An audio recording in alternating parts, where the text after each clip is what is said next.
Bianca Minola, often overshadowed by her fiery sister Katherine and the boisterous Petruchio, is nevertheless one of the most intriguing and deceptively complex characters in the Taming of the Shrew.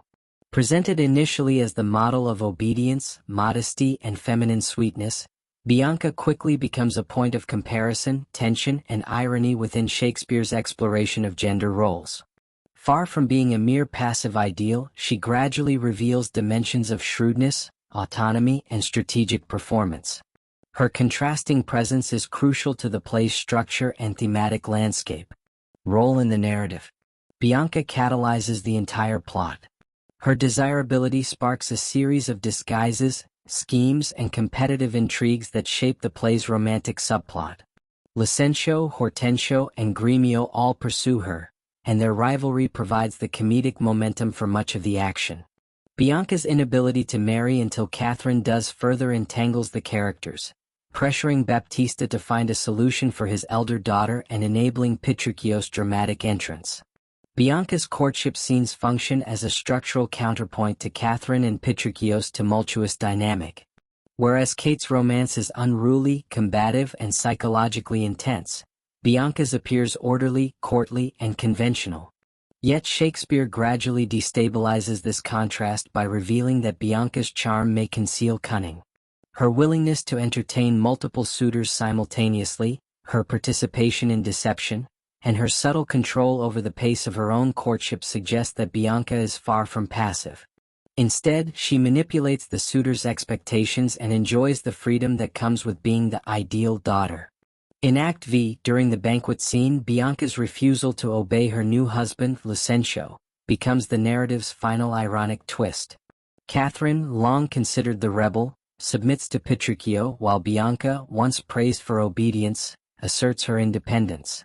This inversion completes the narrative arc and reinforces Shakespeare's critique of surface-level judgments.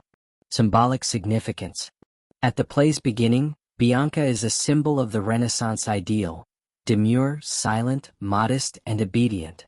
She embodies the qualities patriarchal society valorizes in daughters and wives.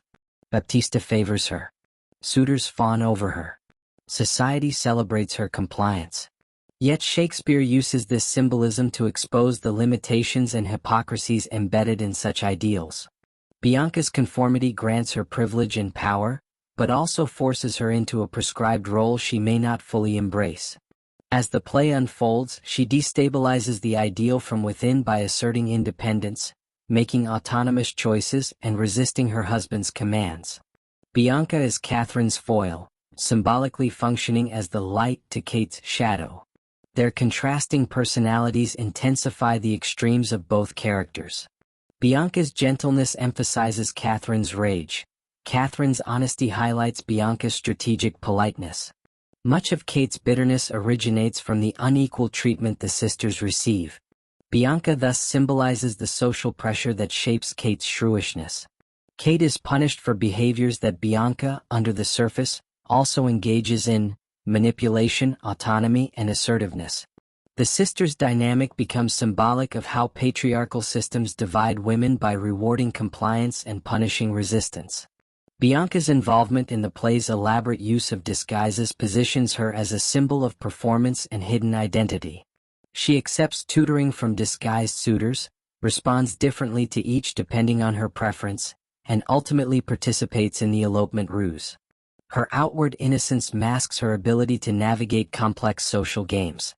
Through Bianca, Shakespeare implies that identity, especially feminine identity, is often a performance shaped by expectations. Her seemingly compliant demeanor becomes a tool that allows her greater freedom than Katherine's open defiance. Broader implications.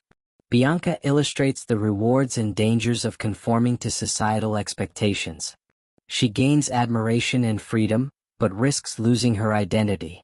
Her final rebellious act suggests Shakespeare's skepticism toward the rigid gender hierarchy of his time, challenging the assumption that obedience defines womanhood.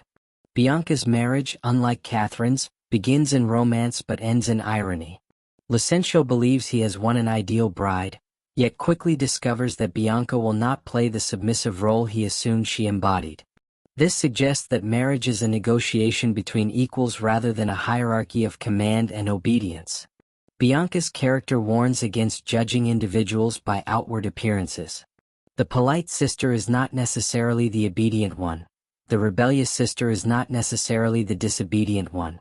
Shakespeare uses Bianca to expose the superficiality of societal labels. Bianca provides a powerful example of how marginalized individuals can use performance to navigate restrictive environments. Her ability to maintain autonomy through strategic compliance resonates with modern discussions about gender expectations, emotional labor, and social performance. For conclusion, Bianca Minola, though often underestimated, is one of the most sophisticated characters in the Taming of the Shrew. She serves as the narrative spark, the symbolic embodiment of feminine ideals, and the ironic subversion of those ideals. Beneath her outward sweetness lies a complex psychological landscape, one shaped by strategy, intelligence, and subtle resistance. Her final refusal to obey her husband turns the play's gender dynamics on their head, leaving audiences to question everything they thought they understood about obedience, autonomy, and the roles women are expected to play. Bianca's character, therefore, becomes an indispensable lens through which to interpret Shakespeare's examination of power, identity, and social expectation.